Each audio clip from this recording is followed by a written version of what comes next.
আমাদের বেশিরভাগ মানুষের এই যে হাই হাই নাই নাই খাই খাই একটা ভাব, মহিলাদের সাথে কথা বললে দেখা যায় তাদের জীবনের দুঃখের শেষ নাই। কি দুঃখ?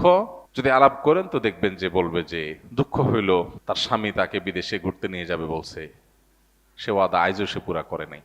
এটা হলো তার দুঃখ। দুঃখ যদি শুনেন তো শুনবেন যে স্বামীটা শুধু শাশুড়ির কথা শুনে, দেবর ছাড়া কিচ্ছু বুঝে না, ননদগুলার জন্য সব দিয়ে দিতে চায়, ছেলে মেয়ের জন্য একটা ফ্ল্যাট প্লট বুকিং দিবে সেটা করে না। এটা হলো দুঃখ।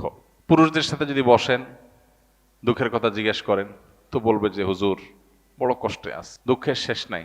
কি হয়েছে? ব্যবসা বাণিজ্য ভালো না, একটা বড় একটা ধরা খাই, যেখানে হাত দিয়ে সব শেষ হয়ে যায়। ওই লোকেরই বাসায় যায় দেখেন 5 পদ দিয়া ভাত তরকারি রাইন্দা খাইতেছে, বুড়ি বোঝ করতেছে। আপনারা দাওয়াত দিয়ে দেখবেন 7 পদ খাওয়াইতেছে, কিন্তু ওনার অনেক দুঃখ। কিসের দুঃখ?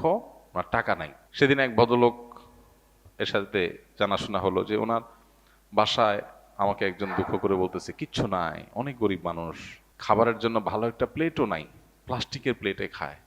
আরে এত কষ্ট। এর কিছুক্ষণ পরে উনি আসলেন, দেখলাম যে এমন এক বাইক নিয়ে আসছে, ওই বাইক দেখে বোঝা যাচ্ছে এটা অনেক দামি বাইক, এটা ইউ ইউ টাইপের বাইক, কিন্তু তার বাসা ভাত ভাত খাওয়ার প্লেট নাই। আমাদের বেশিরভাগ মানুষের দুঃখগুলো দেখলে, সবার কথা বলছি না, উল্লেখযোগ্য সংখ্যক মানুষ আছে তাদের হাহুতাশের কথা শুনলে, আপনি যখন ইসলামের পার্সপেক্টিভ থেকে তাকান বা দেখেন, বা আপনি নিরপেক্ষ জায়গা থেকেও যদি দেখেন, তাহলে সেক্ষেত্রে আপনি দেখবেন যে আপনার তার দুঃখের কথা শুনে আপনার হাসি পাবে, যে এই হলো দুঃখ। বহু মানুষ আছে চিঠি লেখে, মেসেজ দেয়, মেইল করে, ভাই আমি আর বাঁচবো না ভাই, বাঁচার কোনো উপায় নেই ভাই, মরার আগে একটু কথা বলে যেতে চাই। ঠিক আছে, আসেন কথা বলি। কথাবার্তা বলার পর আমি দেখি সে আমার চাইতে অনেক ভালো আছে।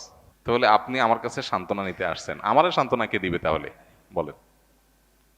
এই দিক থেকে আপনি তো আমার চাইতে ভালো আছেন, মাশাআল্লাহ। ইমানদার তার এই যে হায় হায়, গেল গেল, নাই নাই, খাই খাই, এই যে ভাব, এই ভাবটা দূর করতে হবে, মানসিকতার পরিবর্তন করতে হবে। ভাই দুনিয়াটা জান্নাত না। এখানে যদি সব মনমতো হয়ে যায় তাহলে জান্নাত কি? এখানে তো আপনি শ্বশুরবাড়িতে গেছেন, আশা করছেন একটা জিনিস, হয় নাই। আশা করছেন যে শ্বশুরবাড়িতে যাবেন, খুব কদর টদর পাবেন, যাই দেখলেন না, তারা ড্যাম কেয়ার শালাশালি, তারা মোবাইল টিপি করতেছে, অন্য অন্য জায়গায় বলতেছে, মেহমান হিসেবে আপনাকে যে আতিথেয় করা দরকার করতেছে না।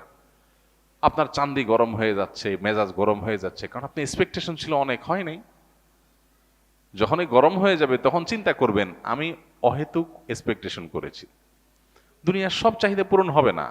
আশা করছিলাম বিয়ের পরে খুব শান্তিতে থাকবো, এখন বউটা দেখে বেলাইন।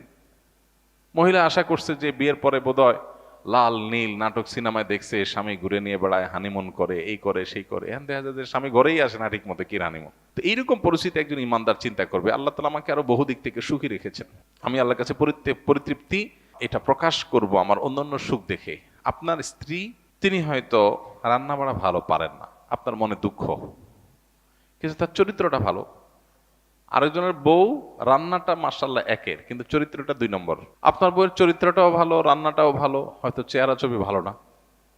আরেকজনের বউর চেহারা ছবি অনেক সুন্দর, কিন্তু বড় বড় রোগ সে বহন করে বেড়াচ্ছে, লাখ লাখ টাকা যাচ্ছে, তার বাঁচা মরা মানে একটা ধোঁয়াশার মধ্যে আছে। আল্লাহ তাআলা আপনার স্ত্রীকে সুস্থ রেখেছেন। একইভাবে মেয়েরা যদি পুরুষদের দিকে তাকায় দেখেন, আমার স্বামীটা অমানুষ, সে একটা ফোন করে না, একটা মেসেজ দেয় না, একটা খোঁজ খবর নেয় না, আমি মনটা খারাপ করে বসে আছি। আরে ভাই আপনার স্বামীটা নেশাখোর? কোনো নেশা করে না, আলহামদুলিল্লাহ করেন। অনেকের স্বামী নেশাখোর, স্বামী অনেক খোঁজ খবর নেয়, অনেক কেয়ারি, কিন্তু নেশাখোর।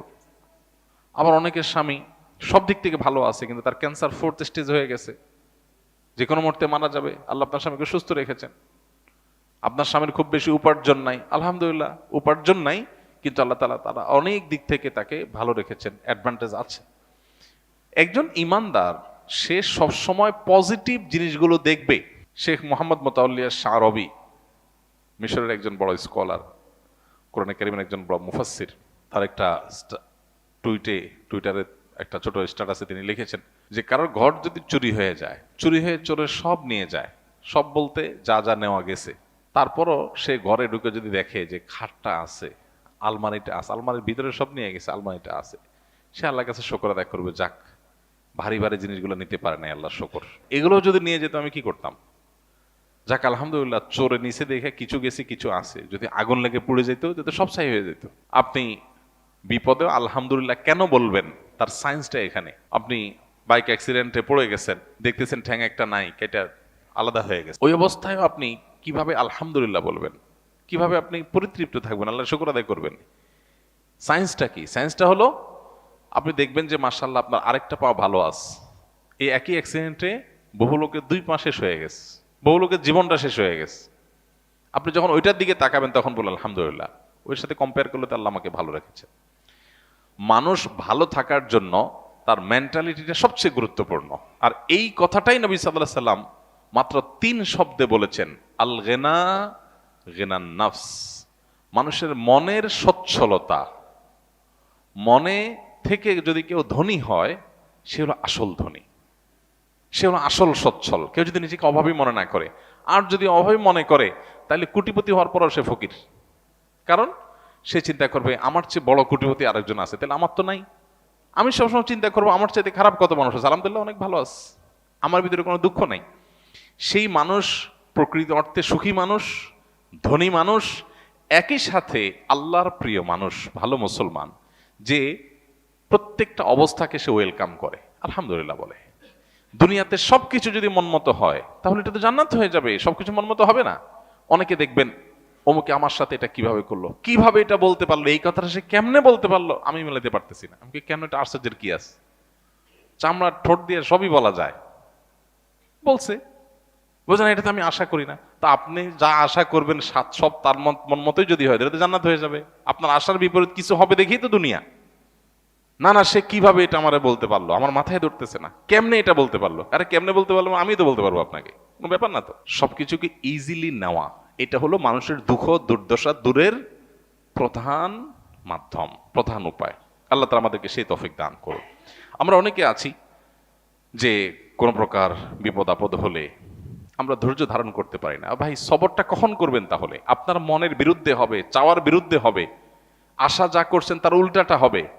আপনার সাথে পড়ালেখা করে অনেক ভালো আছে, আপনি সাথে থাকবেন না, এখানে তো সবর, এখানে তো সবরের প্রশ্ন আসবে। সবরটা কোথায় করবেন তাহলে, সবই যদি মন মতো হয়? তো এই জন্য এই বিষয়গুলোর জন্য আমাদের মানসিকতার পরিবর্তনটা হলো সবচেয়ে গুরুত্বপূর্ণ বিষয়। বহু মানুষ আছে যে দুনিয়াতে তাদের সবকিছু চাই, সবকিছু চাই বাস, আর অন্যের সাথে কম্পেয়ার করা এবং অন্যের কাছে আশা করা। সকল অশান্তির 2টা মূল আছে, আরেকজনের সাথে নিজেকে তুলনা করা, আরেকটা হলো আরেকজনের কাছে কি করা, আশা করা। মানুষের কাছে এত বেশি আশা করা উচিত না।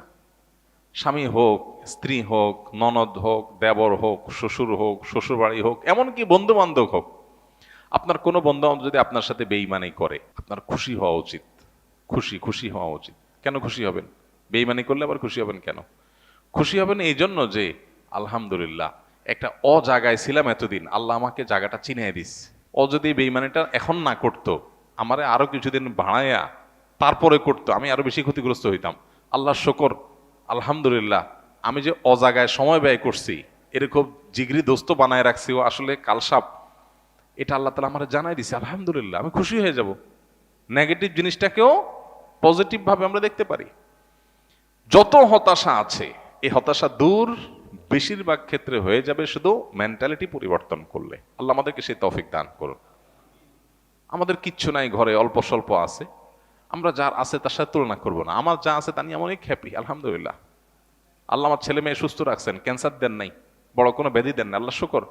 কিন্তু কাউকে ক্যান্সার দিয়েছেন, আলহামদুলিল্লাহ আল্লাহ তাআলা আমাকে মরার আগে তওবা করার সুযোগ দিয়েছেন।